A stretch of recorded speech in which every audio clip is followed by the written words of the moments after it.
Hello everybody, good afternoon.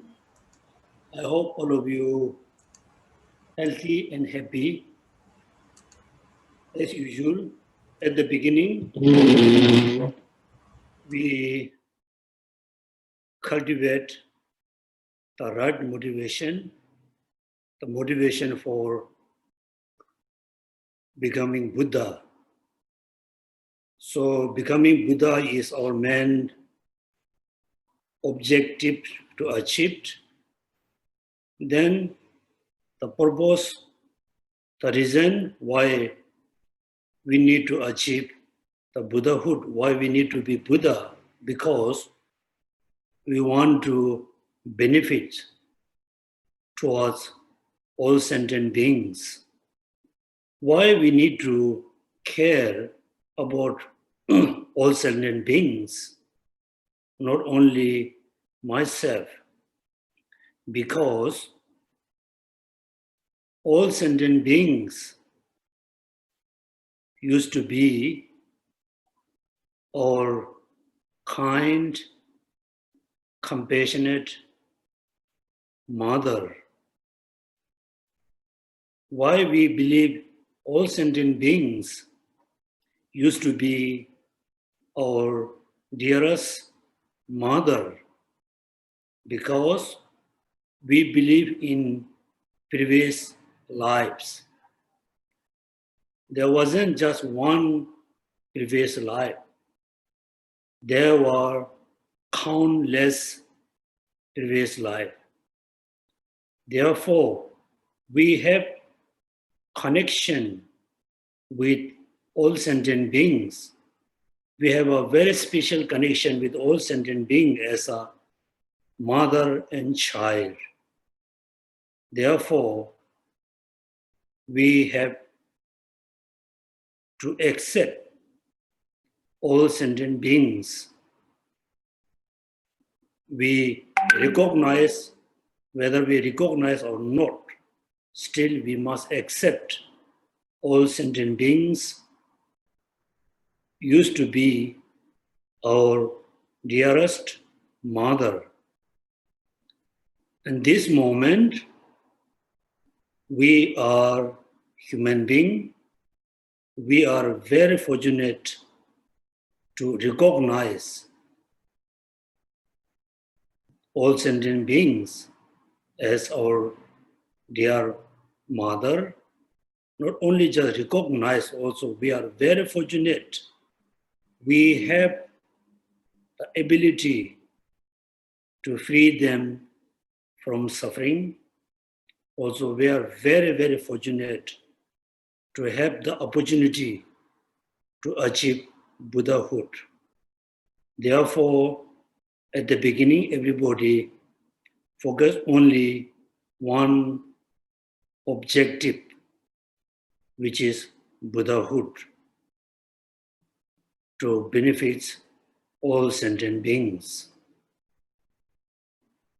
Therefore, in order to achieve the enlightened state, the Buddhahood, we have to go through step by step. There are 5 steps. Step number 1, the accumulation path. Step number 2, the preparation path. Step number 3, the seeing path. Step number 4, the meditation path. Step number 5, or the last one, the no more learning path. So we have to go through these 5 steps. The first step, in order to reach the first step, first we need to cultivate renunciation, great compassion, then bodhicitta. When we actually accomplish, when we actually the bodhicitta man we have, then we reach to the accumulation path, Tsong-lam. So then we need to realize emptiness. If you already realize emptiness before the bodhicitta, then you need to do, so we need to do a lot of meditation on emptiness. So when we do meditation, make sure we follow the correct instruction. If we have some misunderstanding, if we somebody misguide, then whole the meditation practice cannot be the perfect practice. Then we cannot achieve Buddhahood, even though we cannot achieve the liberation. Therefore, it is so important we must follow the unmistaken instruction about meditation. Last few classes, we study the precondition of the meditation. The last Saturday, we study the precondition. Mainly, we learn the place, what kind of place we must have when we do meditation. So then also, not only the place, also we learn the meditation posture. When we think about the posture, there can be two kinds. One is the physical posture, how we should sit on the chair or sit on the floor, but we sit very comfortably. The most important, our upper body must keep very still. Then the energy, the blood circulate, very smoothly, very easily. Then we feel more comfortable. Then another posture is the mental posture. So we know how to sit physically. We know how to, do the physical postures. But most important, we must do the proper, the mental posture. That means set then direct our intention inward. After that, then we need to meditate on something. So before we do the meditation, we must recognize, we always remember the laziness, the lazy mind is the great enemy, the great obstacle, which is not us. Let us do meditation. Therefore, we need to stop the laziness. How we can stop the laziness? If we achieve the plan C, the physical and mental plan C, then we can stop laziness. Then physical and mental plan C mean your physical body become very serviceable. You can sit on the sitting like meditation posture for few weeks. Also, your mind become very serviceable. Your mind can focus on one object, one single object for few months. It can be happen when we have the complete concentration. Therefore, need to stop laziness. Laziness can be stopped when we have the plan C's. We can achieve plan C when we achieve the meditative civilization. We can achieve the meditative civilization when we see the benefit of the meditation. When we see the benefit of the meditation, then we can have a strong, like a enthusiasm for meditation. So we learn this one. So also we learn the benefit of the meditations. So today we are going to study about the object of meditation. That means, so we learn all the precondition. It is very easy to have all the, the preconditions. We already have the precondition for meditation.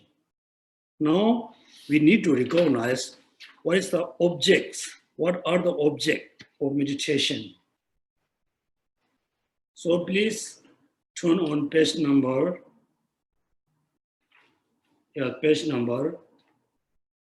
34. Page number 34.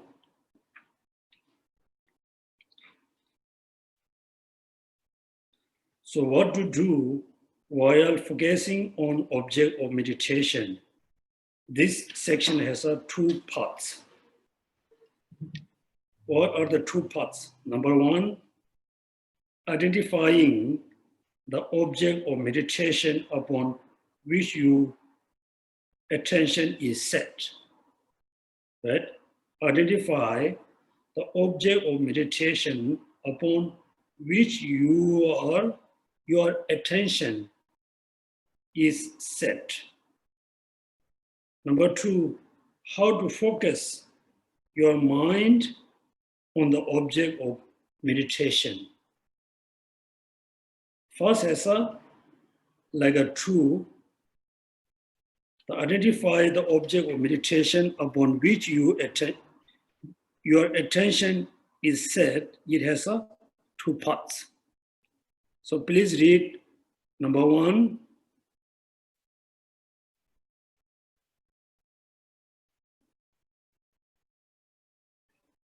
Okay.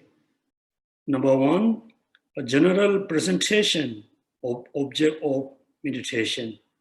Number two, identify object of meditation for this context. Then the general presentation of object of meditation has three. What are the three? Please read in Chinese, in English, in Tibetan.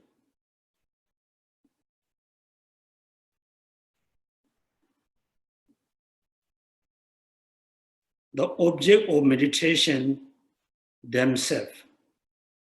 Who should meditate on which object? Synonymous of the object of meditation. Right? Number one, the object of meditation themselves. It has four. That means the general presentation of the object of meditation has four. What are the four? The Bhagavan stated that yogi have four types of object of meditation. These began. Number one. What is the number one? Universal object of meditation, or the pervasive object of meditation. Number two, object of meditation for purifying your behaviors. Number three, object of meditation for expertise. Number four, object of meditation for purifying afflictions. This means there are four objects of general meditation. Generally, there are four. Please remember these four objects. What is the number one? Please read.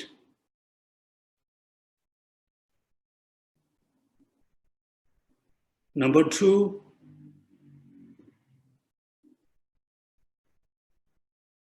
number three, number four, Okay. So make sure there's two very important. Meditation for purifying your behavior. Then object of meditation for purifying afflictions. Universal or pervasive. Here are 4. Universal object of meditation are of 4 types. What are the 4? Please read. Okay, therefore, A, the discursive image. Number 2, the non-discursive images. C, the limits of existence. And D, achievement of your purpose.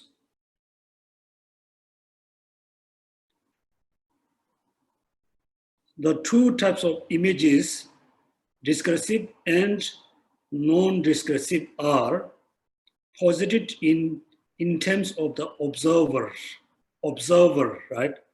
So there's 2 types of images, discursive image and non-discursive image.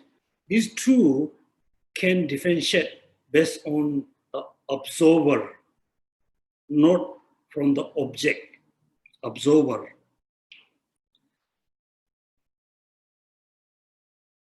Therefore here, the first is the object of insight, and the second is the object of meditative serenity, right?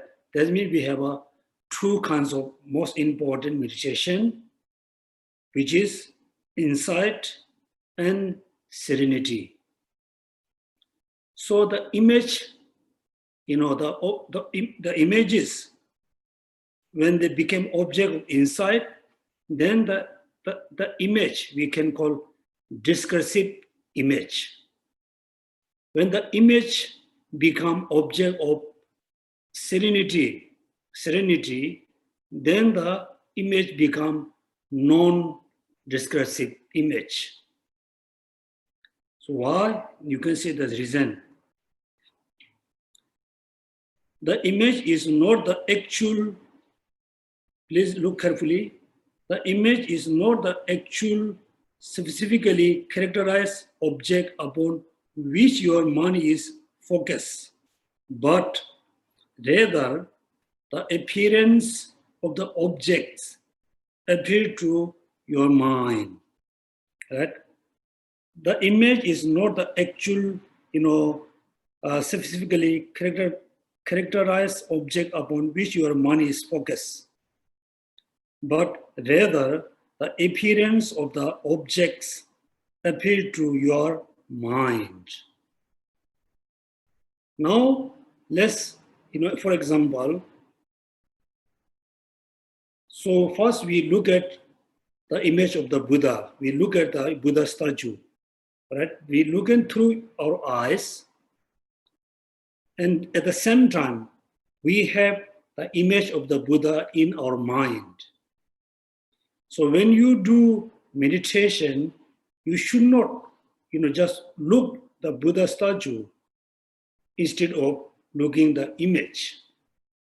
Therefore, it's not the external object, is the inside internal object, which is the image appear to our mind.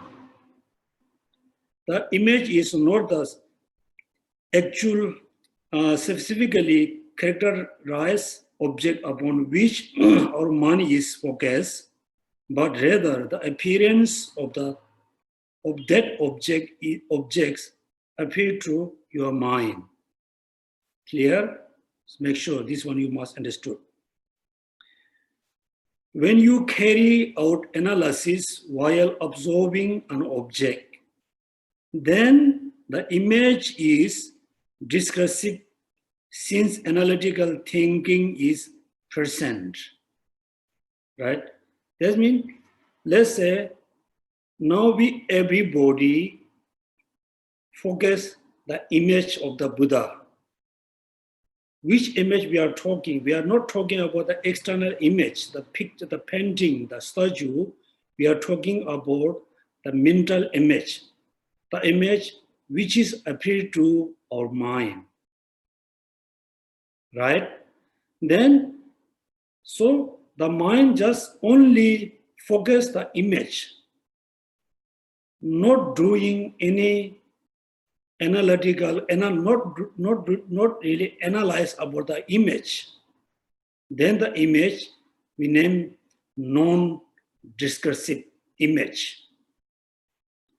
When we analyze about the image of the Buddha in mind, when we analyze the image of the Buddha in mind, then the image we name discursive image, because that moment there's a analytical thought which is analyzing the image.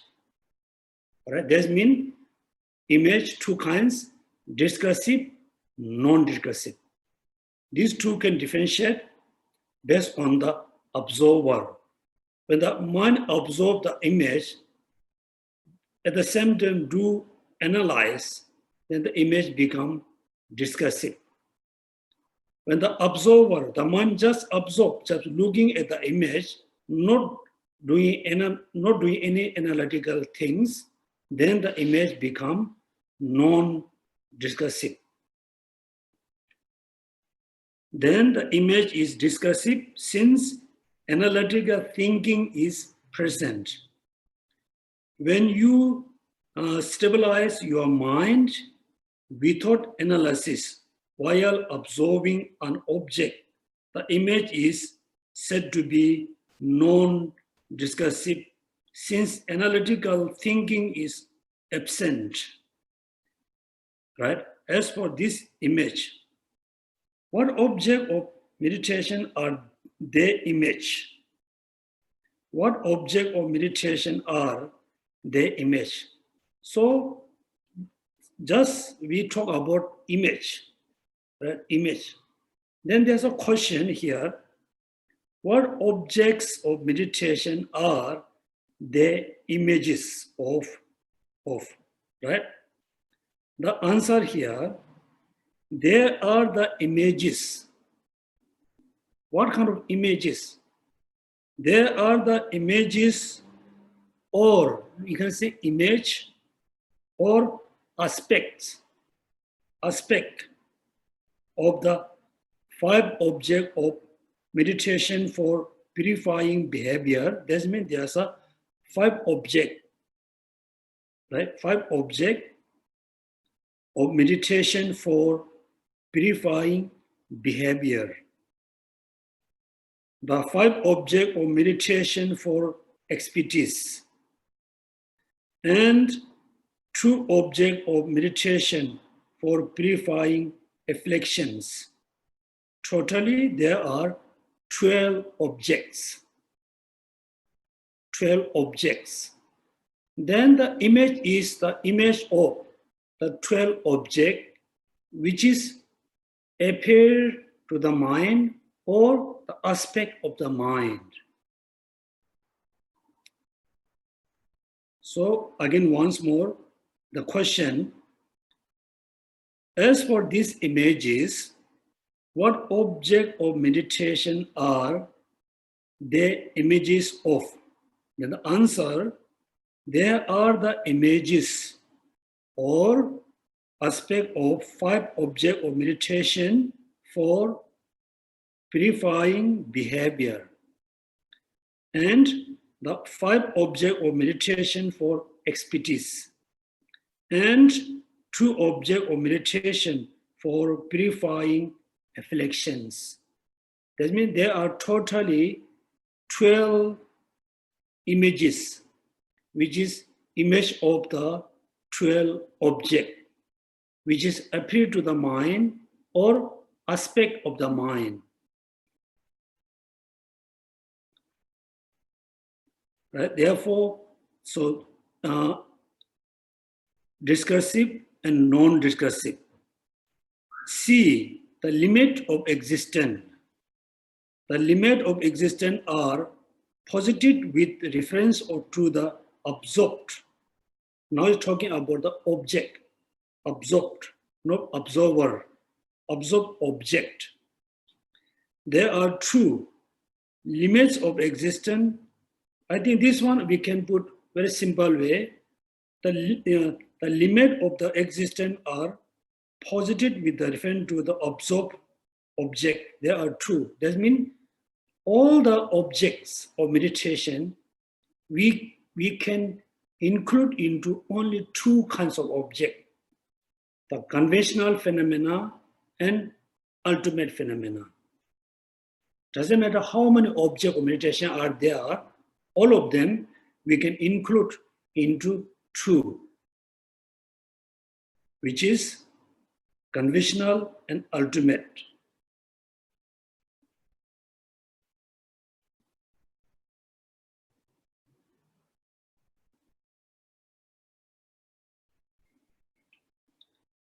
So please go next few sentence. There are two, the limits of the existence for the diversity of phenomena, which are expresses in the statement, just this is all there is. There is nothing more. And the limits of the existence of the real nature expressed in the statement. This alone is how things exist. They do not exist is any other way. This means there's only two kinds of object of meditation: conventional, ultimate. The conventional or the diversity is a same meaning. In this case of the diversity of phenomena, this means that the five aggregates include all composite phenomena, right? Limits. That means there are so many number of conditioned phenomena. There's a millions of number. How much, doesn't matter how much conditioned phenomena are there, but all conditioned phenomena we can put into five aggregates. That means all conditioned phenomena limited into five aggregates. In the case of the diversity of phenomena, this means that the five aggregates include all composite phenomena. Mean without all composite phenomena include only into five aggregates. This means limits.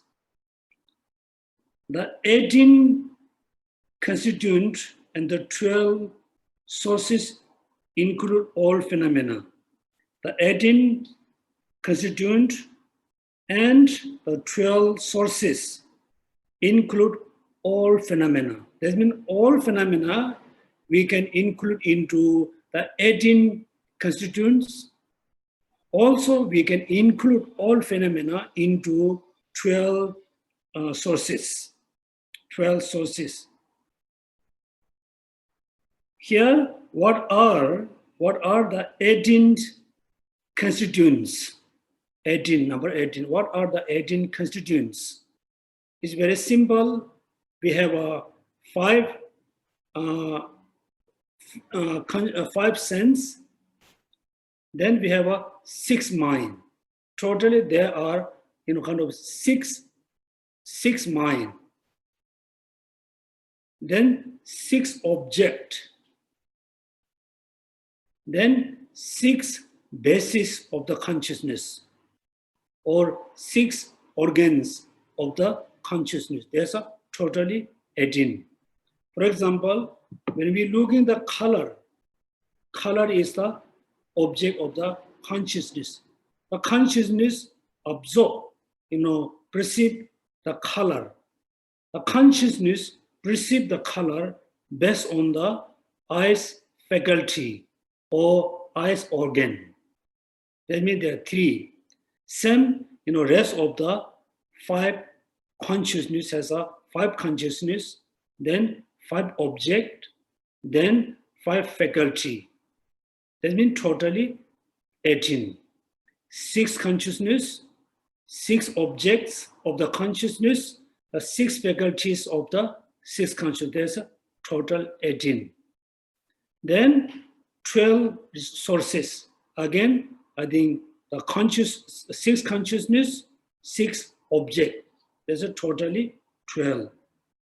All these 12 include, all phenomena. And the 4 truths include everything that there is to know. Then make sure all the composite phenomena include into 5 aggregates. That means 5 aggregates is limited. Everything put there. Then 12, 18, things include all phenomena. Then actually what we need to know as a Buddhist, what we need to know as a Buddhist, as a practitioner. Yes, we need to know English, we need to know maths, we need to know weather. Those are not important as a practitioner. As a practitioner, we know something which is important. We must know which is very important, which is the 4 Noble Truths. 4 Noble Truths. Therefore, here you can see the 4 truths include everything there is to know. There's nothing else beyond this. That means there's nothing else, conditioned phenomena, beyond the 5 aggregates. There's nothing else, phenomena, which is beyond, cannot include into 12 sources and 18 constituents. There's nothing else there we need to know which cannot include into 4 Noble Truths. Right? That means as a Buddhist, what we have to know, what we must know, all the knowing which is included into 4 Noble Truths. In the case of the nature, this means the reason establishes the truth or reality of this object of meditation. So this means the conventional phenomena, the diversity, they put into like a 3, 5 aggregates, 18 constituents, 12 sources, and 4 Noble Truths. They're all ultimate phenomena they put into, in the case of the nature. This means the reason establishes the truth or the reality of those objects of meditation. That means all the object of meditation, the reality is the emptiness or the truth phenomena. So this is make sure is come from the limits of existence, right? Limits of existence. All existence we can put into limit phenomena. All composition phenomena we can include into 5 aggregates. All phenomena we can put into 12 or 18. All the thing which is we must know, we can include into 4 Noble Truths. This means the limits of the existence. Then G, the achievement of your purpose. Achievement of your purpose.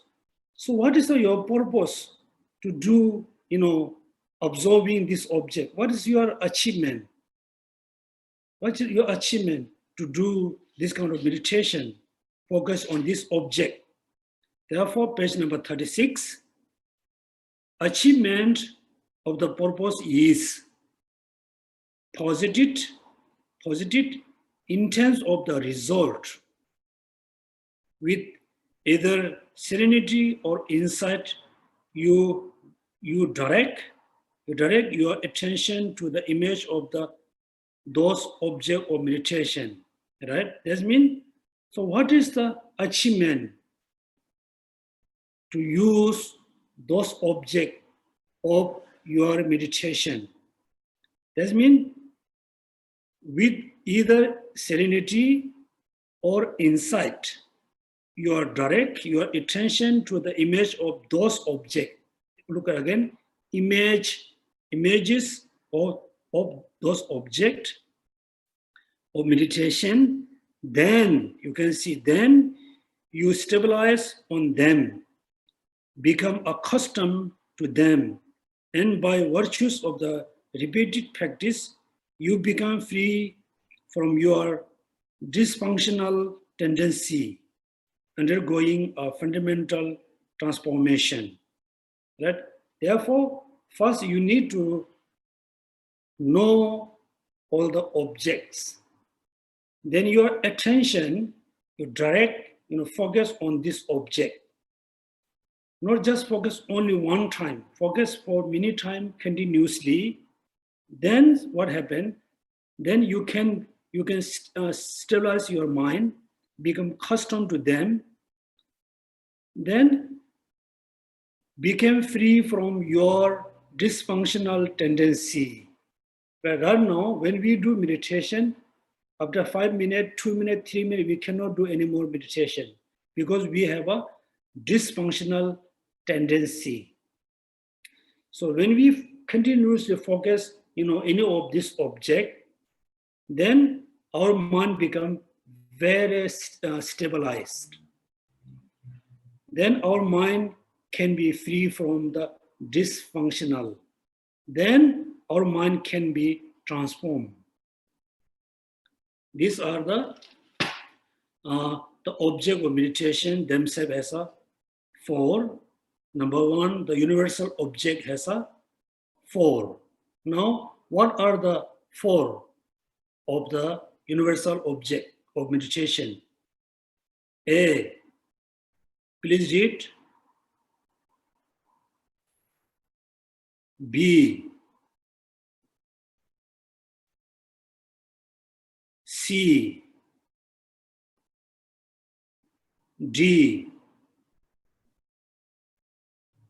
Those are the pervasive object of meditation or universal.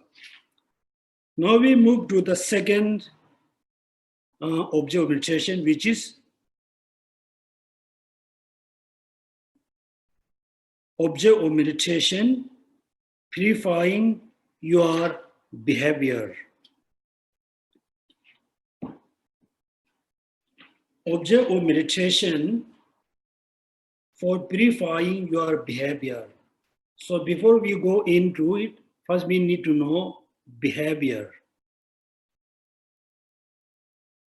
Somebody, most time, they act, they like to eat, they like to sleep, they like to talk, because they have this is the person behavior.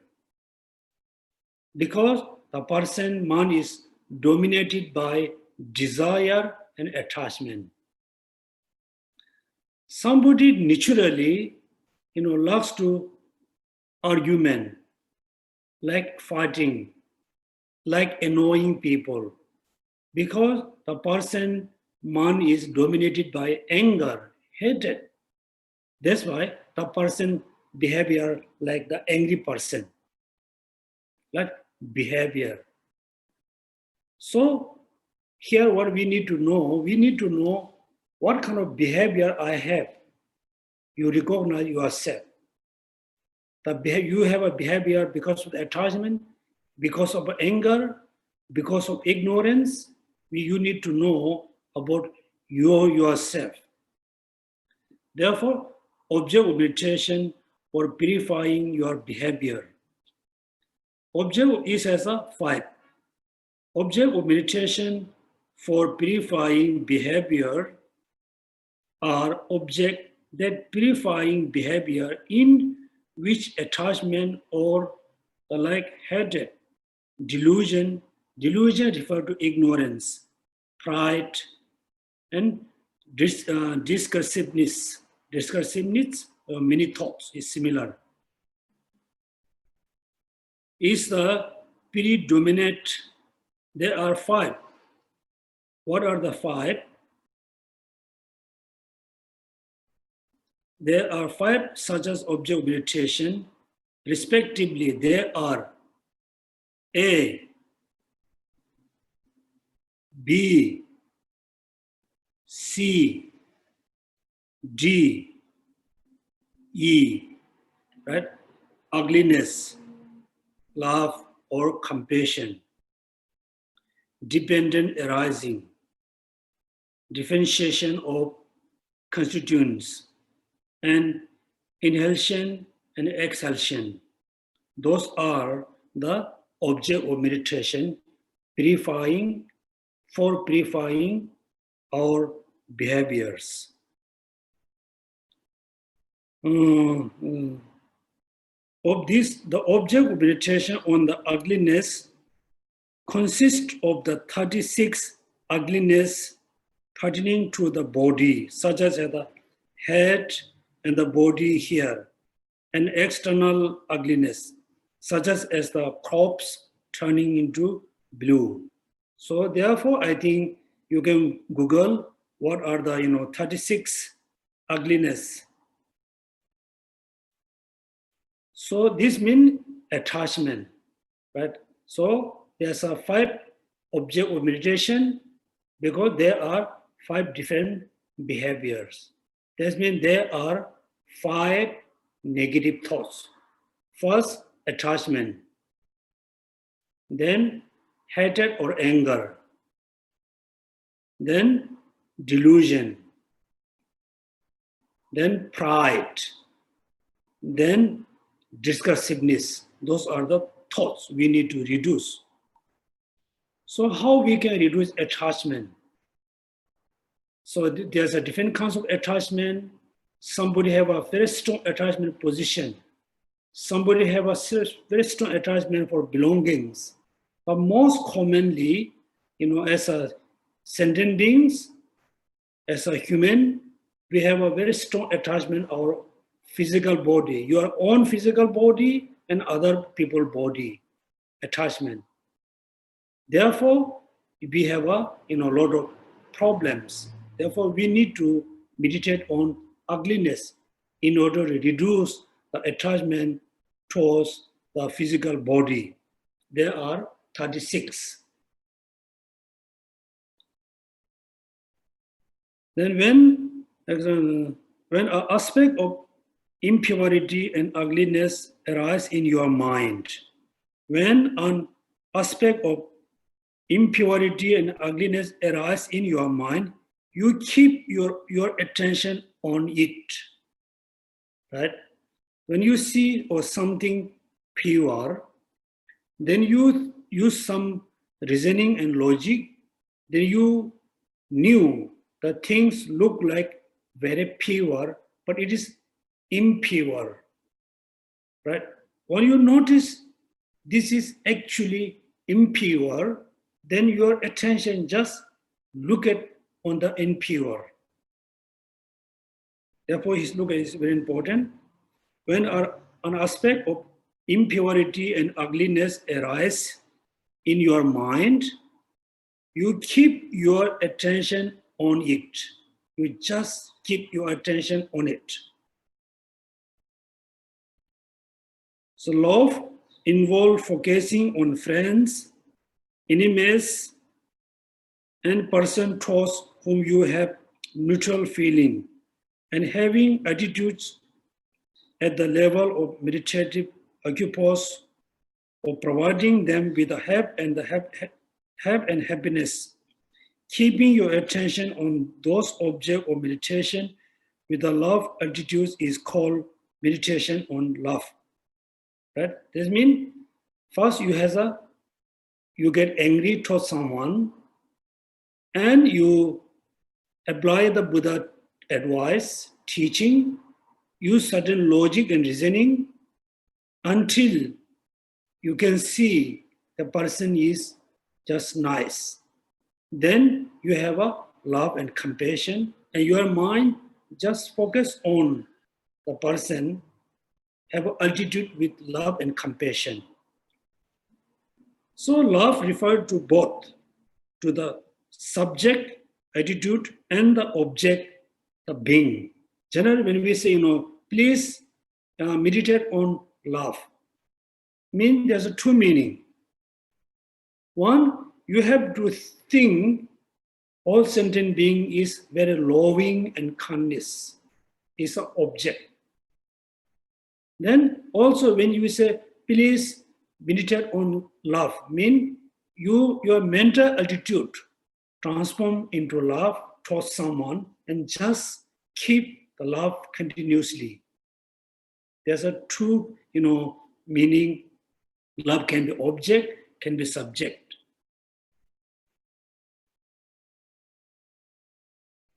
Attitude and to the object. Regarding the object of meditation on the dependent arising, right? The meditation on love to reduce anger and hatred. Meditation on ugliness, reduce attachment. Now dependent arising. All there is the past, present, and the future is dependent arising, in which effect that are mere phenomenal factor simply arise based on one mere phenomenal factor. Apart from this, there's no performer of action or experiencer of their effect. So when I think we know, everybody has an ignorance, attachment, desire, but the most important, we really don't understand how things exist, how things arising, how things despairing. So we need to know the dependent arising. Whatever things happen around us is happen due to causes and condition. Without them, there's no experiencer who experience the suffering. There's no really things which is give rise. Therefore, dependent arising is the main antidote to reduce ignorance. Here, two words are a bit difficult to understand. There's no performers, action or experience without dependent arising.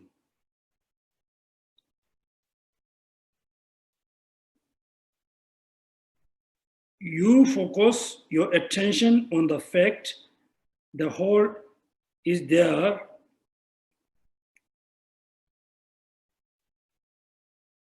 D, for the object of meditation for the differentiation of the constituents. The meditation on differentiation of the constituent is the antidote to reduce pride. You differentiate the factor of the six constituents: earth, water, fire, air, space, and consciousness. You focus your attention on them and hold it there. So when you have a pride, right, the negative pride. So let's say somebody has a very pride about his own body. Then you do some kind of differentiation. You just think how my body is, composed. It's based on the 6 elements. Then you focus water, earth, so and so. Then finally you can see there's such as nothing body which is apart from the 6 elements. And sometimes you have a very strong pride about your position. Also you differentiate. Compared with their position, my position is nothing. Compared with their property, my property is nothing. Therefore, you can reduce the pride based on differentiate or comparison. So reducing pride, meditate on differentiation of the constituents. Then E, regarding the object of meditation on inhalation and exhalation, your focus, your attention without distraction by counting and watching the breath move in and out. So this is the antidote for discursiveness. So if you have so many thoughts come when you do meditation, at the beginning you are okay, you are able to focus on an object. Then so many thoughts come in your mind, so many thoughts arising at the same time. Now how we can reduce? That means just without distraction, you count your breath, 1, 2, 3, 4, one by one, or two together. You can put 1, 2, or without distraction, you just watch your breath. Then all thoughts going to disappear. Then you can start your meditation. Therefore, discursiveness or many thoughts can be reduced. Meditate on your inhalation and exhalation without distraction by counting and watching the breath move in and out. So how many objects of meditation for purifying your behaviors? How many objects of meditation for your behaviors? 5. What are the 5? A, ugliness. B, love or compassion. C, dependent arising. D, differentiation of constituents. And E, inhalation and exhalation. Those are the 5 objects for purifying your behavior. So what are the the negative thoughts which can be reduced applying these 5 objects? This means there are 5. Number 1, attachment. Number 2, hatred. Number 3, ignorance or delusion. Number 4, pride. Right? 1, 2, 3, 4, pride. Number 5, the discursiveness. Those are the thoughts can be reduced based on applying these 5 objects. This we call object of meditation for purifying your behaviors. Next, object of meditation for expertise.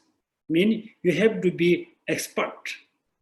You have to be expert about this object. Therefore, we call object of meditation for expertise. It has another 5. There are also 5 objects of meditation for expertise, namely expertise in aggregates, expertise the constituents, expertise the sources, expertise for the dependent arising, expertise what is and is not possible. Those are the 5 objects of meditation for expertise. Please everybody read, what are the 5 objects for expertise? A, expertise in the aggregates. B, expertise in the constituents. C, expertise in sources. D, expertise in dependent arising. E, expertise in what is and is not possible. Those are the 5 objects. So why we name expertise in 5 aggregates? Expertise in constituents, expertise in sources. There's a reason. Now we can move next. The aggregates are the 5 aggregates of form and the feeling, discrimination, compositional factors, and consciousness. Right? Those are the 5 aggregates. What are the 5 aggregates? Form, like physical body, feeling, has a 3, pleasant, unpleasant, neutral. Discrimination has a 2, within the discrimination there are 2. Composition factor has a 2, then consciousness. So please remember these 5. Now why we need to expert about the 5 aggregates? The reason here, expertise in this is knowing that apart from these aggregates, the self and what pattern to the self do not exist. So without the 5 aggregates, there cannot be I. There cannot be thing possessed to I. Right? That means when you really expertise in 5 aggregates, then you will understand selflessness. Selflessness. Without the 5 aggregates, there's no self, there's no thing belongs to the self. Then the constituents are the eyes and the other of the 18 constituents.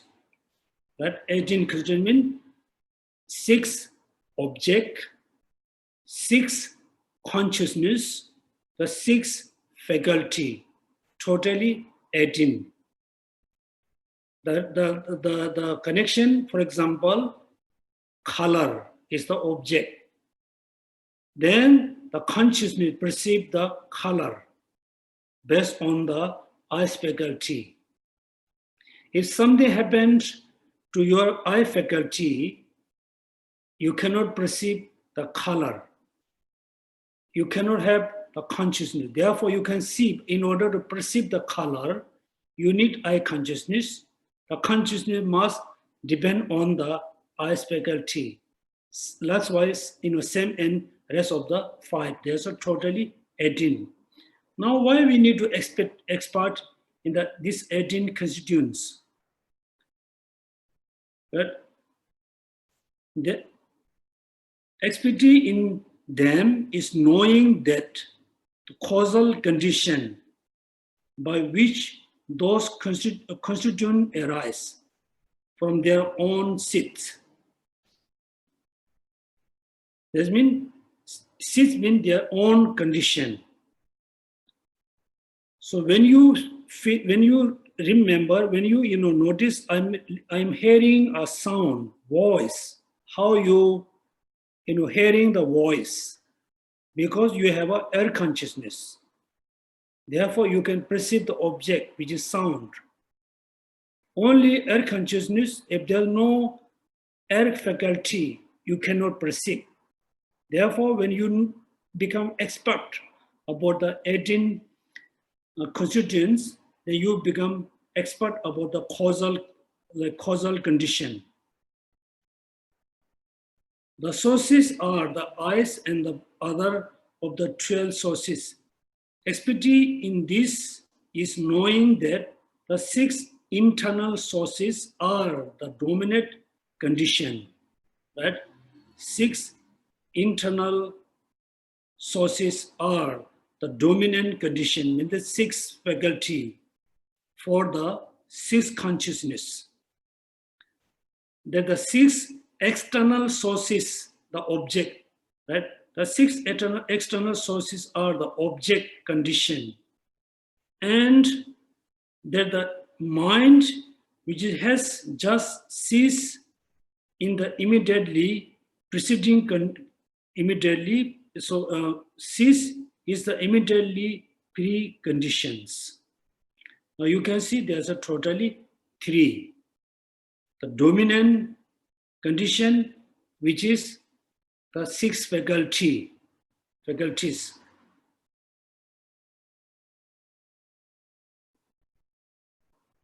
The six external sources are the object condition. Then the mind, which has just ceased, is the immediately preceding condition. So I think many of you a bit confused. What does mean? The mind which has just ceased is the immediately preceding condition. For example, you are looking at a color for 3 minutes. First minute, there's a consciousness. Then it's second, there's another consciousness arises in the second moment. The second moment, eyes consciousness caused by the first moment consciousness we just ceased. Right? That means without ceasing the first moment of eyes consciousness, the second consciousness cannot be arise. Therefore, the object, the faculty, the pre-consciousness are the immediate conditions. So when you become expert about the dominant condition, the object condition, the immediate condition, then you know everything related to each other. Nothing exists independently, inherently. So expertise about the sources.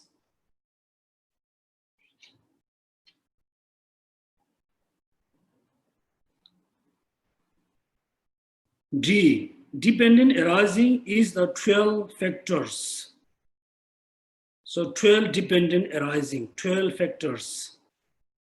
Expertise in them is knowing that they are impermanent, suffering, and devoid of self.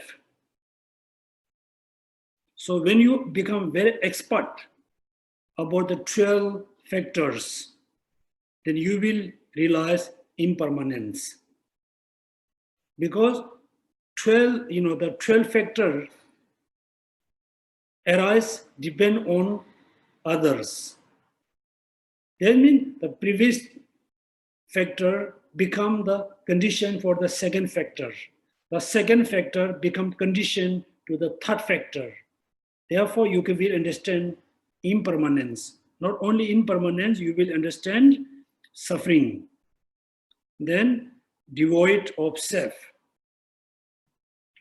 So expertise, right? If you are become very expertise in 12 factors, you are master in impermanence, suffering, and selflessness.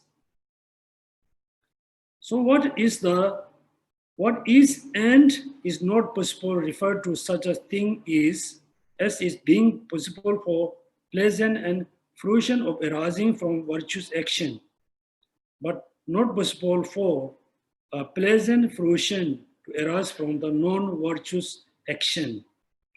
Expertise in this is knowing that things are this way. So, what is and it is not possible. What does it mean? That means the pleasant, the happiness, enjoyment, happiness only arises from the positive or virtuous action. It is impossible to arise non-virtuous actions. And also opposite, you can think the suffering, unpleasant, is arising from non-virtuous action.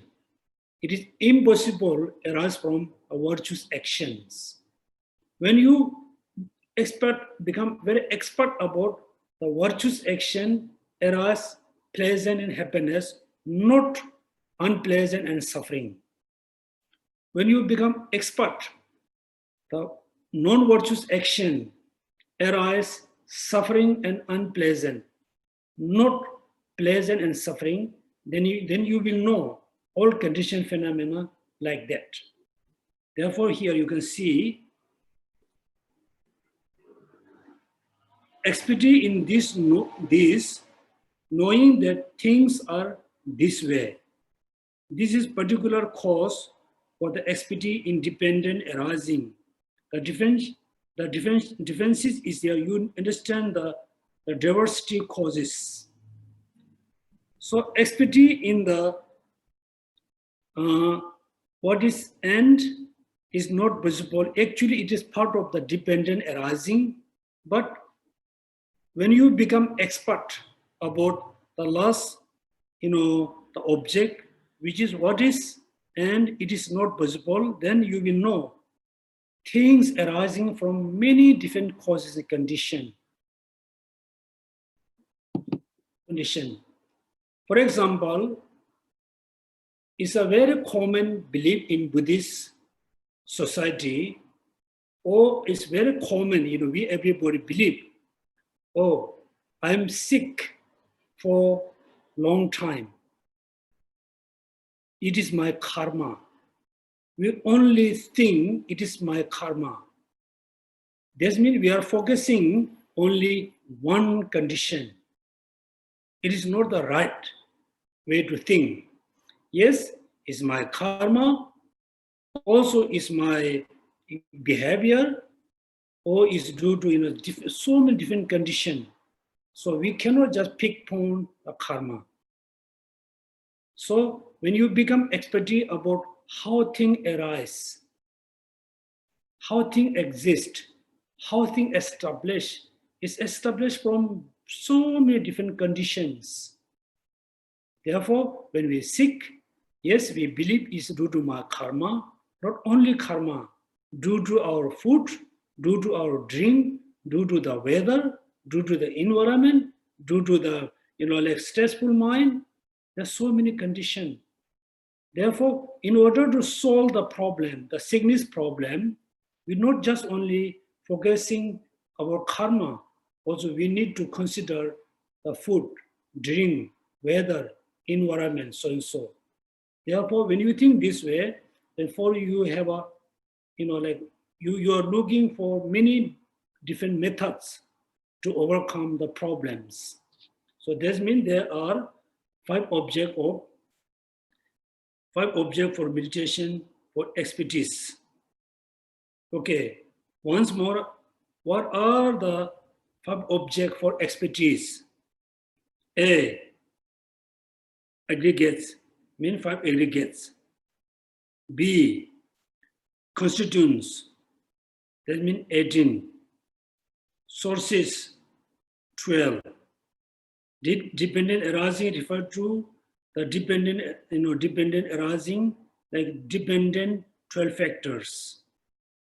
E, what is and is not possible, mean the positive action produce the positive result, not the negative result. The negative action produce negative action, not the positive action, because the result must be similar with the cause. Right? So expertise. Next, we study about the purifying afflictions. Now you can see the link. First, we learn object of meditation, purifying behavior, how we can control our behaviors. If we control the 5 negative thoughts, then we can control the 5 behaviors. How we can control? We can control if you expert about the 5 objects. If you become very expert for the 5 objects, then you will purifying your afflictions. So D, object of meditation for purifying afflictions. purifying afflictions means either merely reducing the strength of the seeds of the affliction, or else utterly eradicating the seeds. So in purifying the affliction has two meanings.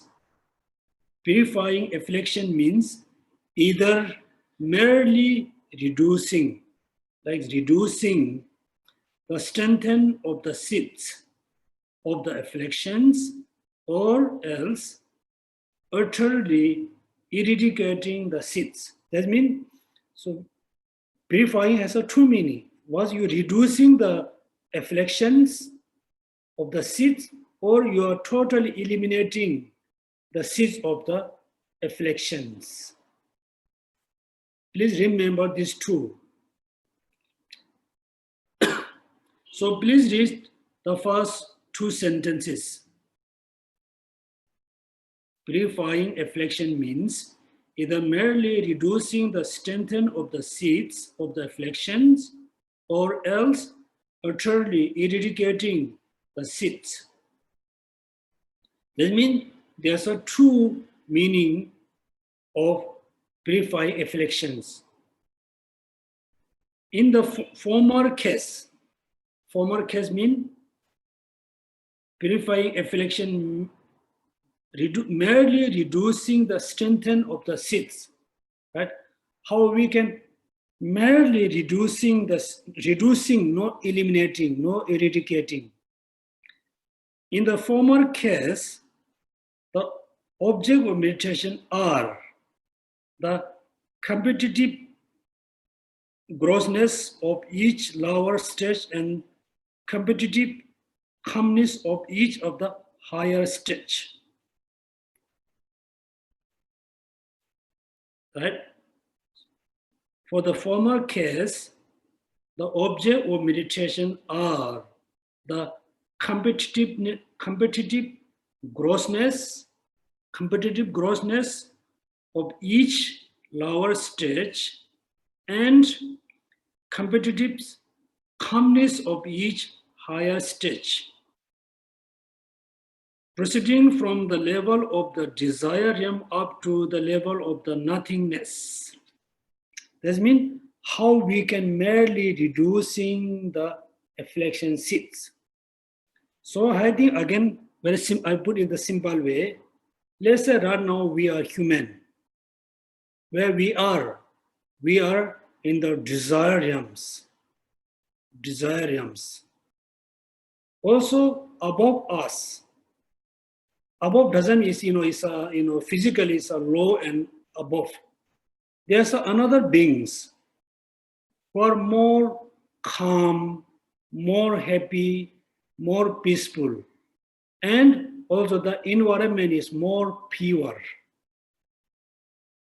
Now you compare the realms where you live, the realms, the form, the divine being lives. You compare the two places. When you compare the two places, you can see the desire realm is very gross.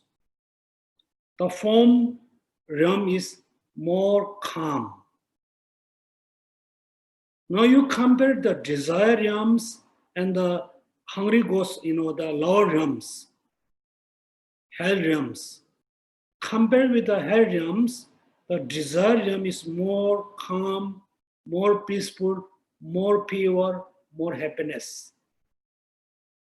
So when you compare the two stages, then what will happen? Then comparing these two stages, it have to reduce the desire which we have right now.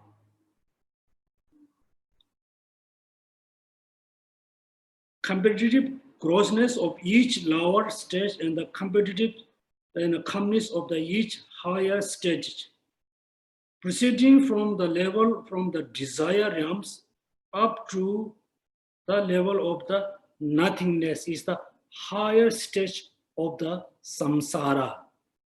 So you can compare desire realm to form realm to formless realm, right? Let's say you are in Singapore we are in Singapore now.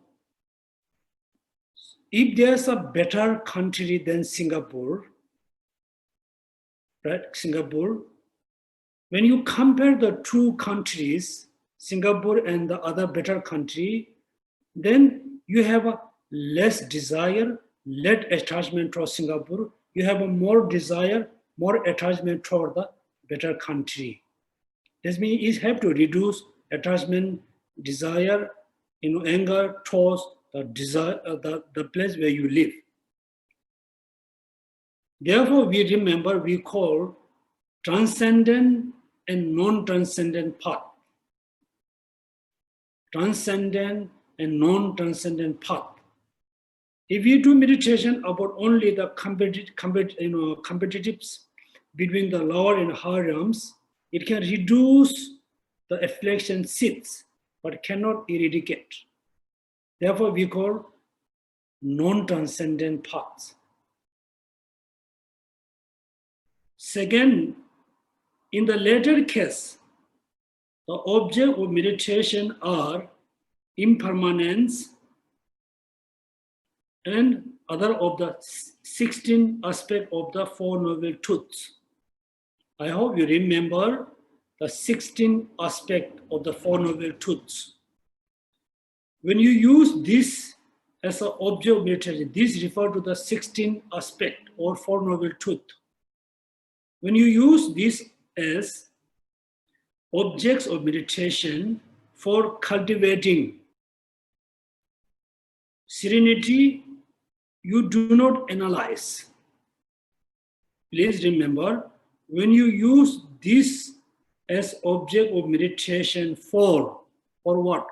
For cultivating serenity. You do not analyze. You just, remember, just absorb the Four Noble Truths. Don't do any analyzing. Just absorb, just look at the Four Noble Truths or 16 aspects.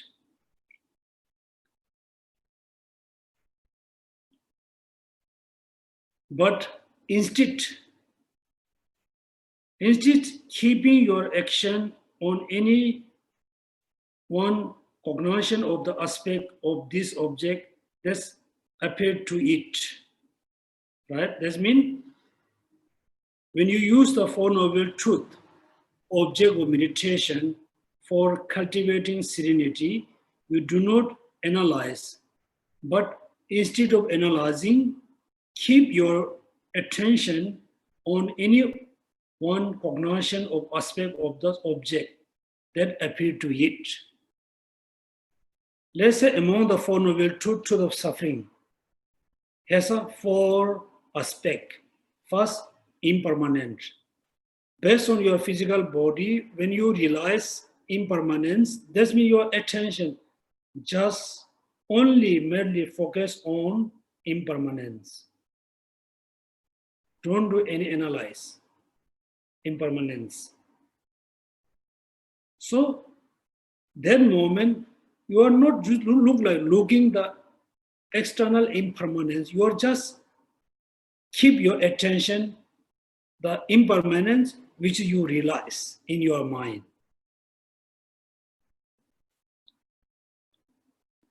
Now this sentence you change. When you use this as object of meditation for cultivating insight, you do analyze. But instead of keeping your attention on any of the one cognition of aspect of those objects that appear to it. That means first we need to learn how impermanent appear to your mind. After your mind is very stabilized about the impermanence, then within the stabilization, then you do analytical meditation on the impermanence, right? Therefore, there's a quotation from Kamala Shila. Second state of meditation, state that object of meditation are three. This is another important one. After you have brought together everything that all 12 branches of the scripture says, that means we study about all kinds of object meditation, right? Then what's the conclusion? After you have brought together everything that all 12 branches of the scripture says, that means all the Buddha teachings, Sutrayana, Tantrayana, any kind of teaching include into 12 branches of the scriptures. We call Tibetan Sungrap, Yenla, Chugni. Say about determining, stirring into the having, stirred into reality. You stabilize your mind upon it. You absorb the aggregates, which is include phenomena to some extent. You stabilize your mind on the physical. So this is, I'm not sure, this sentence, something I think not correct. Because you can see here, says about determining, stirring into, and having stirred into reality. So all the Buddha teaching, right, is mainly leading to the reality.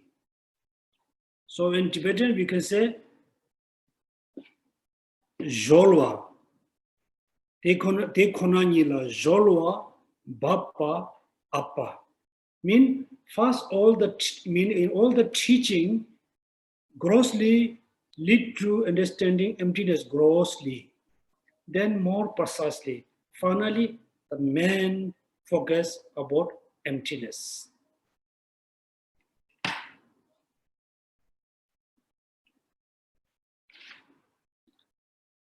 Then this one I'm not sure because I compare with Tibetan English, I don't understand here. You absorb the aggregates, right? You absorb the 5 aggregates, etc. 5 aggregates, 18 constitutes, 12 sources, dependent arising, which include phenomena to some extent. Then third, you stabilize your mind on the physical form of the Buddha.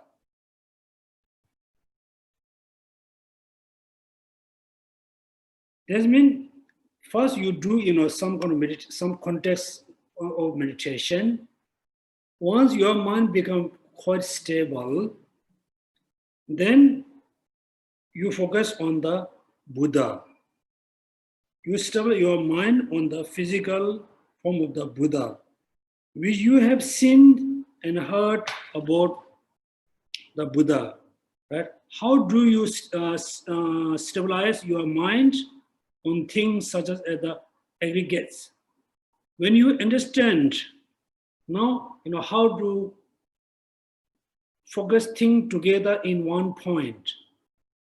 How do you stabilize your mind on the things such as the aggregates?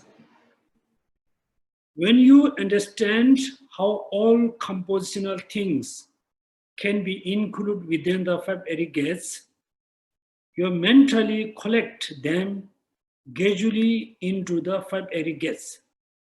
Then you absorb them and keep your attention on them. Just as discerning wisdom develops when you cultivate differentiation. So when you cultivate collectedness, you develop the concentration, wherein your attention is brought together on the object of meditation without moving towards other objects. That means first you think, roughly all the conditioned phenomena, then all conditioned phenomena you just include into 5 aggregates and you just do meditation on the 5 aggregates.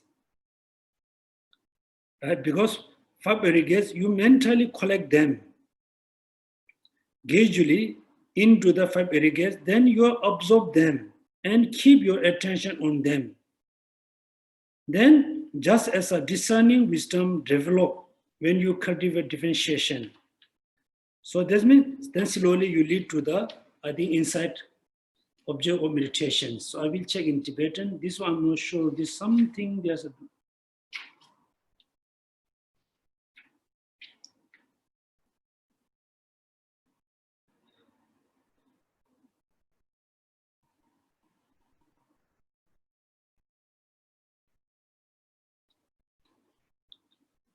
okay. So if you learn how to put all the compositional factor into 5 aggregates, then you're going to learn, I think, serenity. When you learn differentiation of the object, then you're going to learn the, how to achieve insight. Then here's just as discerning wisdom develop when you cultivate differentiation. So when you cultivate collectiveness, you develop the concentration. That means when you collect all phenomena into 5 aggregates, you're going to develop concentration, wherein your attention is brought together on the object of meditation without moving towards other object. Right? That means this is very important advice. For example, first you think all the constitutional factors, then slowly put into 5 aggregates. Then among the 5 aggregates, you can focus any of the 5 aggregates and you just focus on it. That means you are learning how to achieve serenity. Then based on one object, when you extend, okay, this is within the 5 aggregates. What are the 5 aggregates? When you expand more and more, you are practicing how to achieve insight. There's one method how to put collectiveness, how to extend. Extend help you to achieve insight. Collectiveness teach us how to achieve serenity. This is personal instruction of the knowledge tradition. It means this is personal instruction come from the Abhidharma. Likewise, when you understand how all phenomena can be included within the constituents and the sources, you mentally collect them into categories and keep your attention on this. So please, everybody, read this, these few pages, quite few times. Please try to understand. Then among the 4 types of object of meditation for purifying absorbed behavior explained, facilitated the stopping attachment and such as those whose behavior is dominated by attachment and such as. They are special object of meditation because you may readily attain concentration based upon them. Object of meditation, for example, are conducive to the development of this insight, that knowing emptiness inasmuch as the refute personal self. This is not included among those phenomena. So here what is saying actually,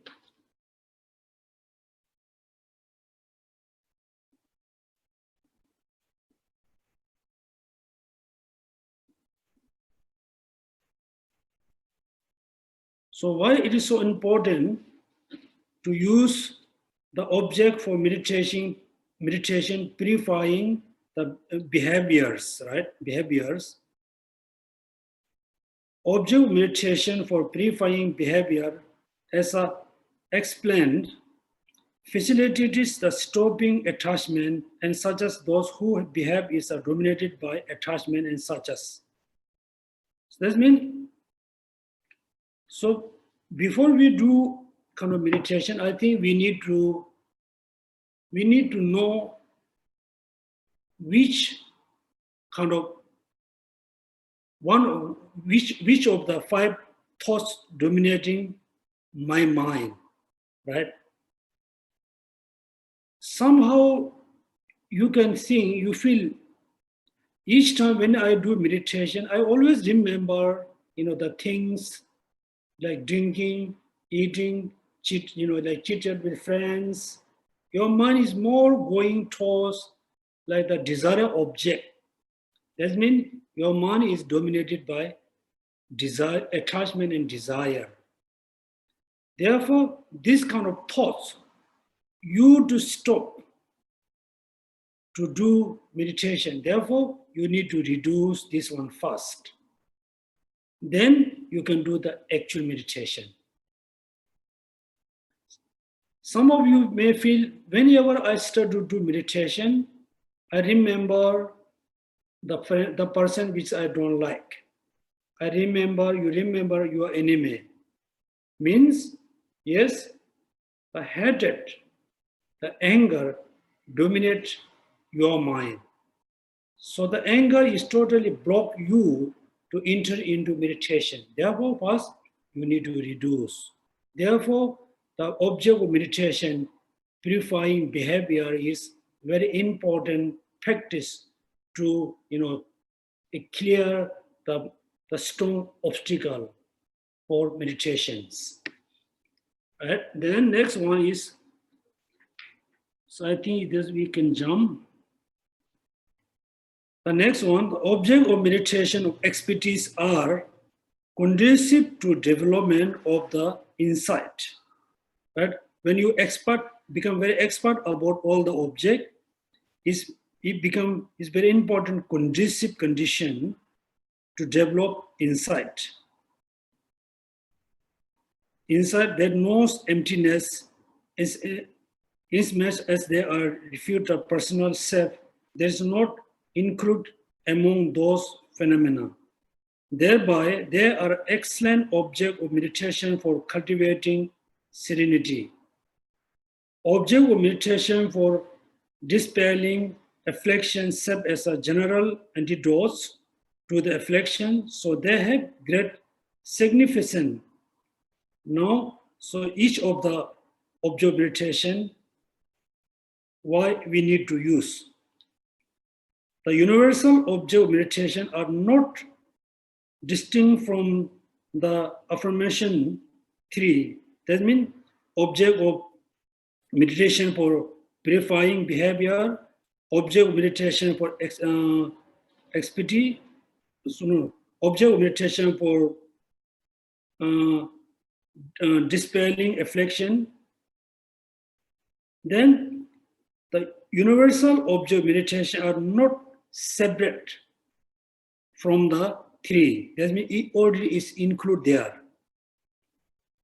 The universal object of meditation are not distinct from the affirmation 3. 3 refer to the meditation for expertise, meditation for purifying your behavior, meditation for purifying your afflictions. Is not separate from the 3. Therefore, since you must achieve concentrations, this is very important sentence, okay? Therefore, since you must achieve concentration using an object of meditative serenity that has particular purpose, right? Purpose. Therefore, since you must achieve concentration using an object of meditative serenity that has particular purpose. That means whether you use the expedity, object of meditation, expedity, object of meditation, afflictive emotion, object of meditation, purifying your behavior, object of meditation for universal, whatever this object, when you use it has a very important, purpose, particular purpose. Those who achieve concentration using like the pebbles and the twitch for the object of meditation are clearly ignorant of the teaching on object of concentration.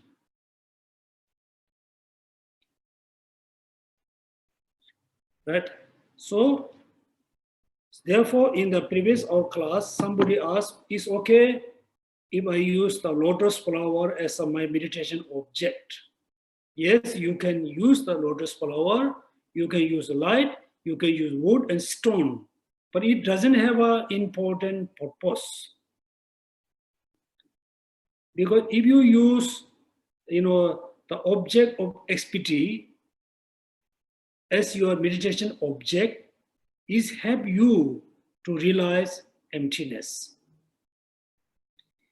If you use the object of meditation, if you use the object of meditation of purifying your behavior, is help you to reduce your attachment, anger, pride, ignorance, and discursiveness. Right? If you use the object of meditation for purifying your afflictive emotion, is help you to reduce the negative thoughts. Not only reduce, it help you to eradicate the negative thoughts. If you focus on only the light, color, and a flower, you can achieve concentration, mindfulness, but it's not going to have reducing any of the negative thoughts. Therefore, since you must achieve concentration, you need to know which object is more stable for me. The ugliness, dependent arising, love, or the focusing on your breath. So therefore, you need to choose the most important, stable for you as a meditation object. Therefore, even though in Tibet, there's some master says when you do meditation, I think they're facing towards the wall. I saw like even though the Zen tradition, all the meditator, they're facing their face on the wall. That means there's no any other object can see. And then also in Tibet, yes, there's some master, they're just facing towards the wall and they draw, letter. Or like, then just they're looking the letter like this. This means they're fully focusing the external object, which is the syllable. So according to Buddha Shakyamuni, according to Kamala Shila, all the master, according to their tradition, is wrong. Therefore, we need an object. First, you look at the object. For example, impermanence. First, you use logic and reasoning, understand emptiness, so impermanence. When you understand impermanence, your attention just absorb impermanence. The image of the impermanence. Which image? Image of the impermanence, which means the aspect of the impermanence, the image of the impermanence in your mind, right? Therefore, so we must learn which object I must use for my meditation. There's another important, if you need to reduce particular thoughts, then you need to use the particular object. Or you are using an object mainly cultivating for serenity, then you choose one object all the time, use all the time. You should not change the object. Right? Any of the, mention the totally 12 object.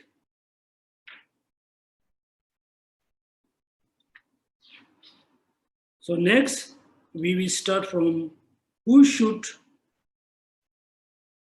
meditate on the which object. Please everybody read in advance. Okay, so we have 15 minutes. Is there any question? Is anything I must clarified? Yeah, the questions come from Wipang. Wipang, do you want to unmute your mic? Hi, Geshe. Yes. Sorry, because I think the English word aspect, ASPECT, has a lot of meaning. So on page 35, when we were discussing about universal objects of meditation, there's this statement which says that the image is not the actual specifically characterized object upon which your mind is focused, but rather the appearance of the objects aspect to your mind. My question is, I feel that the word aspect seems to be redundant. Why don't we just say the object is just the appearance of that object to your mind? Why do we need to use the expression aspect to your mind? So what is the difference when I express the appearance of the object to your mind and the appearance of the object's aspect to your mind? What is the difference? It's same thing, same thing. It's the same, right? Yeah. For example, we talk about based on the eyes consciousness. For example, look at right now, I'm holding the kind of the red color books. When I look at the book, my consciousness aspect is red. Red, right? Aspect means the thing which is appeared to your mind. Not the appear, we are so because there's an important meaning, we say aspect. Aspect. When Tibetan we call nampa. Nampa. Rana the nama nampa. Nampa means right? Object. Then subject. When the object appears to the subject has an image. Right? For example, when you look at the tree, you're looking at the external tree. At the same time, you have an image of the tree in your eyes consciousness. This is the aspect. This is the number. We call, jinnam. Yeah, therefore, aspect translates from Tibetan word nampa. The number translates from Sanskrit. When you say appear to your mind, is appear is can be perceiving, appearing. Is not that particular. Appear to your mind, or the aspect means actual the thing which is in your mind. So my question, let's say a blue mountain, wrong consciousness. So wrong consciousness seeing a mountain, a snow white mountain as a blue mountain, then the aspect to our mind is the snow white mountain or the blue mountain. The blue mountain. It's the blue mountain. Because the eyes, somebody has the eyes vision problem. The snow mountain is white. Somehow the person can see the snow mountain is a blue or red. That means there's an eyes vision problem. Therefore, for them, it looks like appearing the mountain is yellow, the aspect is yellow or red. Okay. Yes. So I have another question. You see, when the text says that the 5 aggregates includes all compounded phenomena, and then all phenomena is included in the 18 constituents and shell source. Then what are the phenomena that is not included in the 5 aggregate, but included in the 18 constituent and shell source? I'm asking for pervasion. Yeah. It's very simple. All the permanent phenomena. Okay. All the permanent phenomena include into 18 constituents, 12 sources, but cannot include into the 5 aggregates. Okay, another question I want to ask, because when we study Buddha nature, right? Last time when I studied the I did my Buddhist study in Buddha nature, and it seems to me that there are phenomena that are not included in the Four Noble Truths, for example, Buddha nature. Am I right? So when this text at this Lama Tsong-kha-pa here, when he say that there are all object of knowledge are included in the Four Noble Truths, No. He didn't say the all object of knowledge. They say the things to know.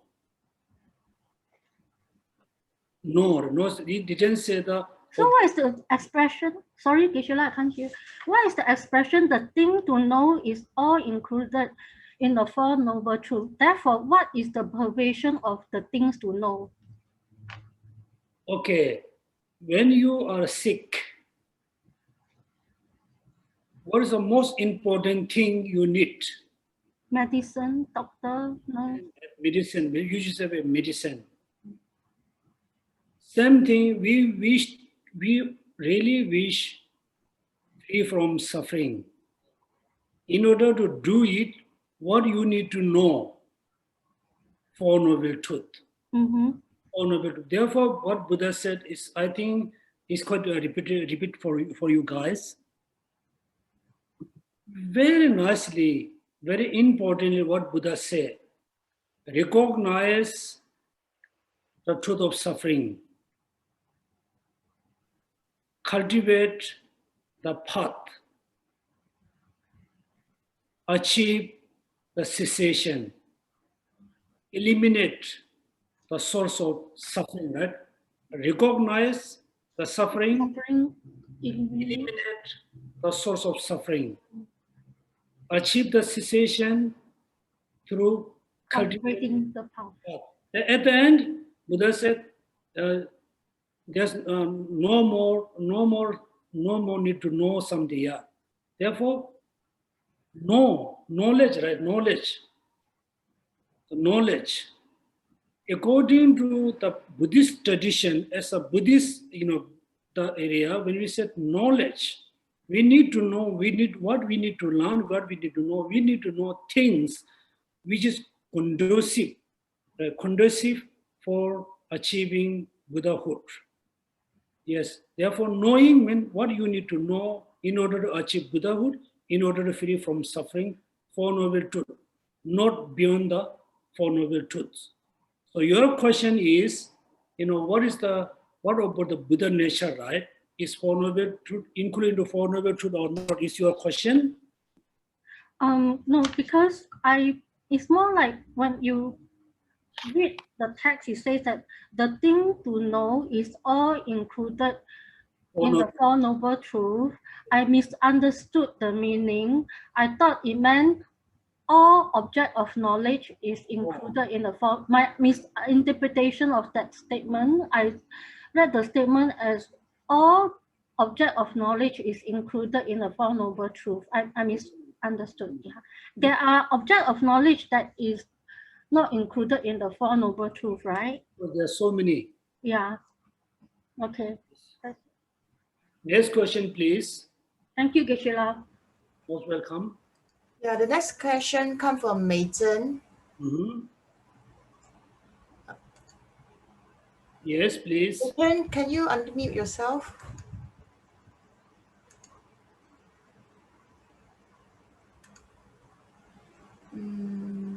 Yeah, Geshe, I think she has issues unmuting herself, so let's wait for her. But meanwhile, Charlene has a questions would like to confirm.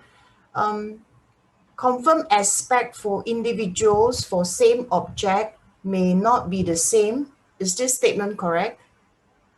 Yeah, it's very correct. Yes, correct. Okay, so Charlene, do you have any things you would like to clarify further? You can unmute yourself.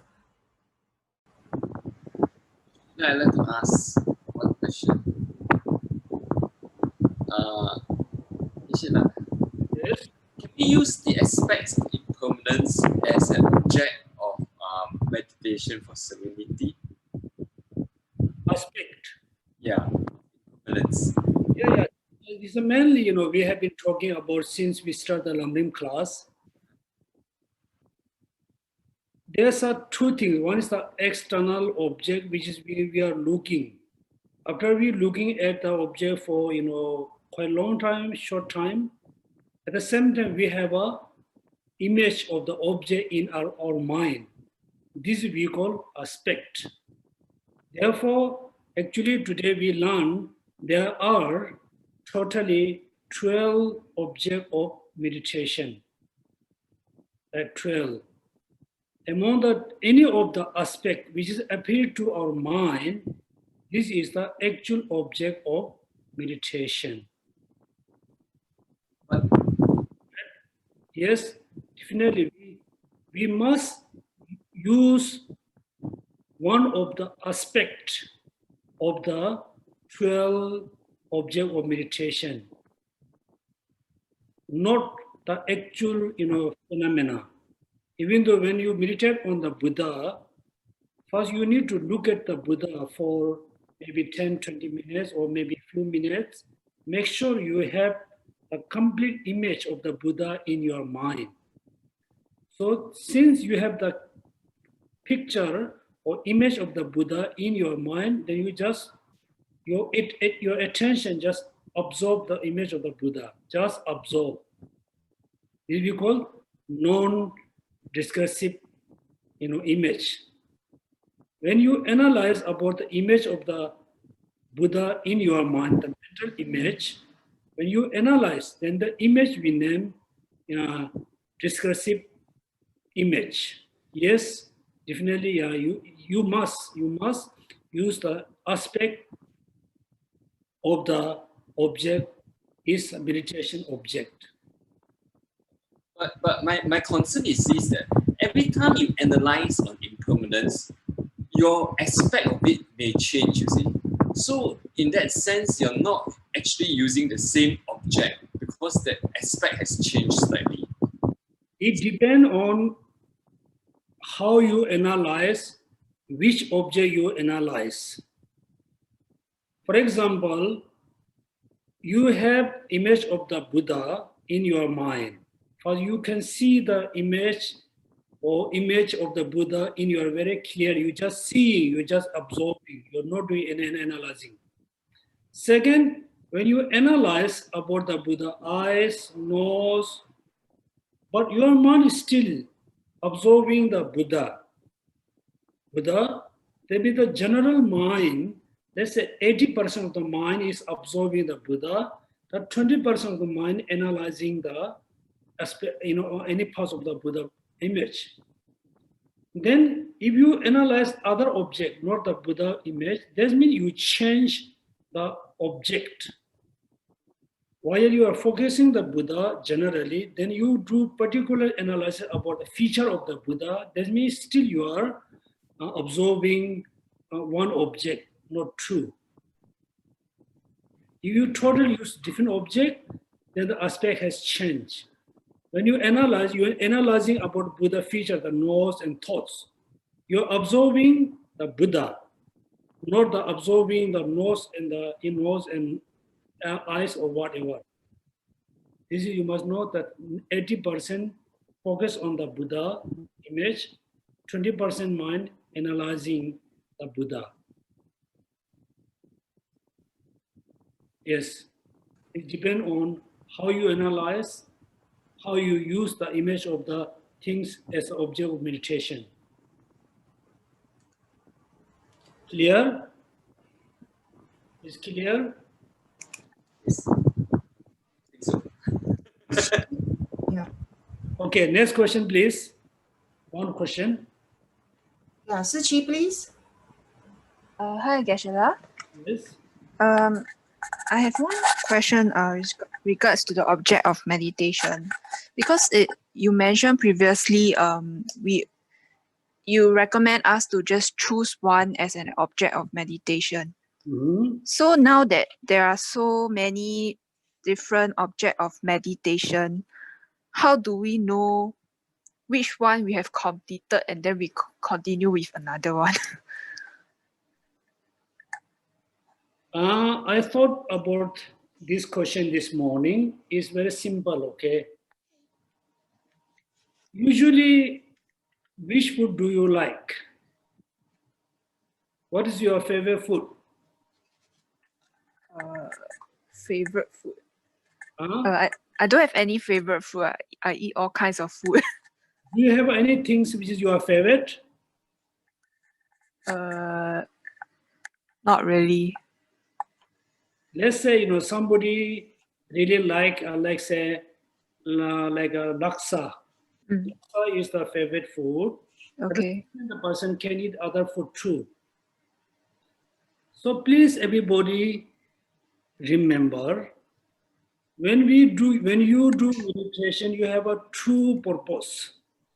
One, you wish to achieve. You doing the meditation for only merely achieving serenity.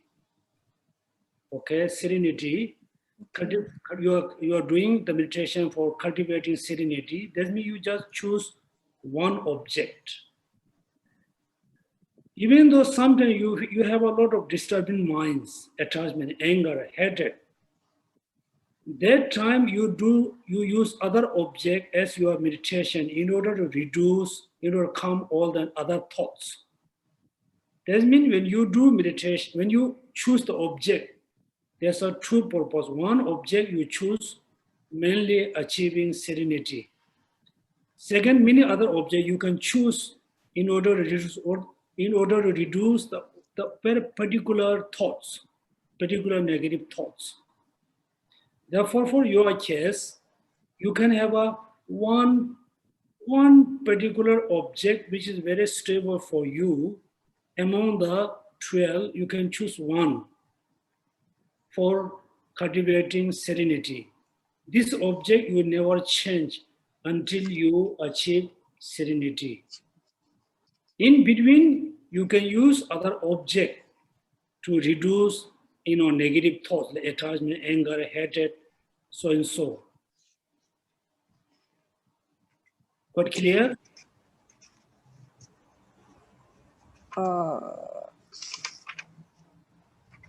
So in a way to say that if I want to cultivate serenity, I need to choose one object that is of importance to me and just keep doing the meditation.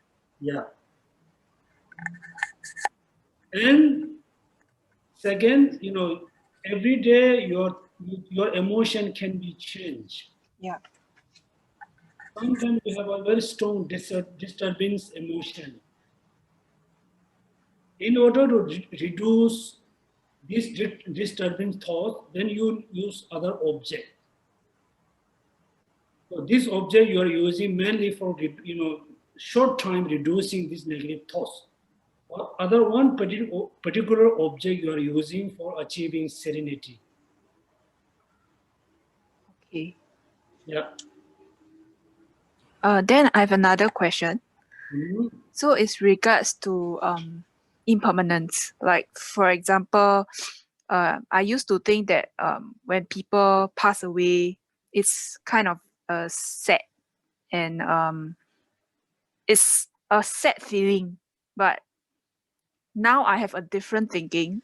So like when people pass away, I find that they are already free from suffering. So there's not much sadness in it. So is it a very strange way of thinking, or it's like it's abnormal?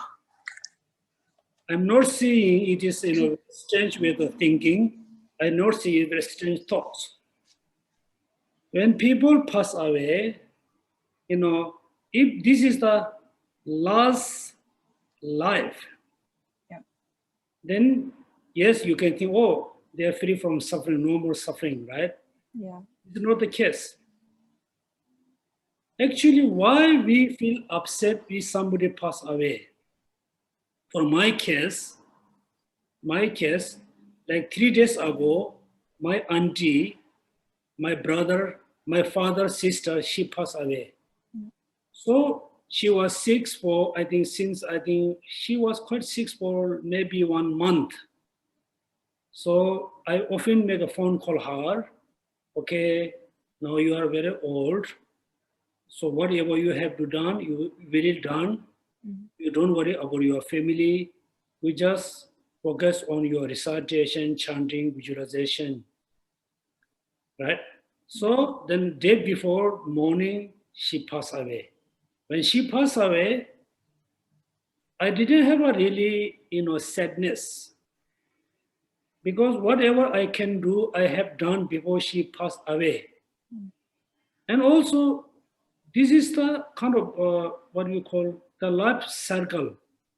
Born, exists for, according to how much we have, then one day go. It doesn't mean it's end of the life. Therefore, when you think, oh, I'm not really, sad someone passed away because they are free from suffering, this is a misunderstanding. You must think this is a, life circle, right? Yeah. Yeah, But so if I were to think of it as a life cycle, then wouldn't that be a continuity of their life? It won't cease at all. Okay. So, for example, you have a handful of seeds. If you put the seeds on the ground with the old condition, these seeds will grow. They produce more seeds. Yes. Continuously produce the seeds for many years. One day, nobody cares the plant cannot produce any seeds. Then, since the seed was the kind of the last seed can produce the plant, there are no more seeds. Same way, we have a karma, we have a negative thoughts, attachment, desire. When you 100% control the negative thoughts, then the karma look like very dry seeds. Doesn't have any power to produce sufferings. So if you follow the paths, first you need to control the negative thoughts.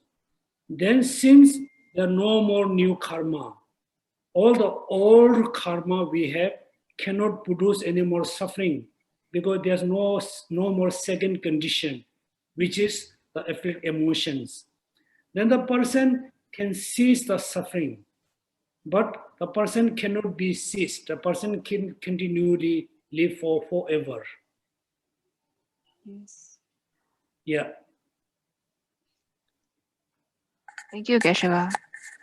Okay, thank you so much, all of you, to attend the Lamrim class. So tomorrow we have a two. Geshe, we have last questions. I have 3 questions, Geshe. Would you want to address them? I'm okay. If they are okay, I think they are not hurry. Yeah. Okay. I'm sure they are very interested. So I'll go first. If we choose a love as an object for the meditations, how do we ensure that we don't fall into the traps of the attachment? Okay. So this you cannot really learn from like teaching, okay? Because there's a teaching, they say this attachment, this a love, this a pure, this a polluted love. You just think when you have a love towards your family, what kind of love do you have? When you have a love and compassion towards your enemy, what kind of love and compassion do you have? When you have a love and compassion towards the neutral person, what kind of love and compassion do you have? And also why we have to love, why we have to care our relatives, why? Why? Then we must say, oh, she's my brother, she's my sister, he's my brother. So you just told the reason we are, we have a connection. That means this is a conditioned love. Therefore, this is not the pure love. So if you have a same amount of love towards your family as your enemy, same amount of love as enemy as your relatives, that means your love is pure, not attachment. When you cultivate love towards your enemy, it becomes spontaneously, very strongly, emotionally, it means with the attachment. Therefore, this you must learn based on your experience. For example, when you see someone totally suffered, lot of suffering on the roadside, the person is very thirsty. You have a bottle of water. You never think whom is he, come from where, Buddhist, Muslim, Hindu, rich, poor. You never think. You happily offer the water. No attachment, very pure. Second, you saw two persons on the roadside, both are very thirsty. You have just only little water, whom you offer. Oh, you notice this person is Singaporean, this person is Indian. If you offer the water to the Singaporean, that means you have an attachment. If you share the water equally to both person, no attachment. So therefore, when we need to reduce anger and hatred. If you compare these two, anger and hatred, anger is very easy to get angry, very easy to go away anger.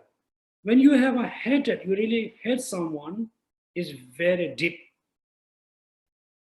If the hatred is stay in your mind for a long time, it always make you unhappy. Somehow you need to eliminate, you need to finish, you need to get rid of. How? Cultivate love. If the love become polluted, impure love, it cannot be best antidote to reduce the anger. Therefore, pure or impure, conditioned or unconditioned love, you must know based on your experience. Even though teachings teach you, tell you this is the difference, but you cannot really understand. You need to go through your experience. You just do, experiment. Yeah. Yes. Thank you. So yes. How do we purify our behavior by object of meditation on inhalation and exhalation? Okay, somebody has a very strong behavior. The mind cannot stay one place. We have very big, bad behavior. For example, you focus on impermanence, first moment, second moment, your mind thinking something else. Third moment, your mind is going somewhere. That's when their mind is just moving everywhere. So many thoughts arising within a short time. So many thoughts arising. So meditation on exhalation and inhalation is the best antidote to reduce the thoughts. I told many times there's a connection between your breath or your wind energy and thoughts. At the beginning, you just absorb your breath. It's something short, long, short. It's very imbalanced. When you focus, when you observe your breath for a few seconds, then slowly your breath becomes very balanced. Like this. Before up, short, is very imbalanced. So if you become very expert how to fully focus, fully absorb your breath in and out without distraction, you become very expert to count the breath in and out without distraction. That means you are very busy about counting the breath. Your mind is very busy only counting the number. Then all any other thoughts cannot be erased. Therefore, the discursiveness is if you have a lot of different thoughts arising very fast, your mind is jumping here and there. Then you do meditation on your breath. There's a two. One, just absorb your breath. Second is count the number, out, in, one, without distraction. So you can also do experiment how long, how many minutes you can focus on your breath in and out. Yeah, this is the best way to reduce the discursiveness thoughts, focusing on your breath. Yeah. Next question. Yeah, so now from the Chinese student. Please, Sunam. Sorry, there's no Chinese questions in the chat room. There's Yes. no question, Geshe-la, from Chinese. Huh? No question from Chinese. 没问题。没问题。谢谢你。Okay. Hello everybody, then thank you so much for attending Lamrim class. Tomorrow we will have our 2 classes as before. Then, so today is study. So have a happy study and be safe.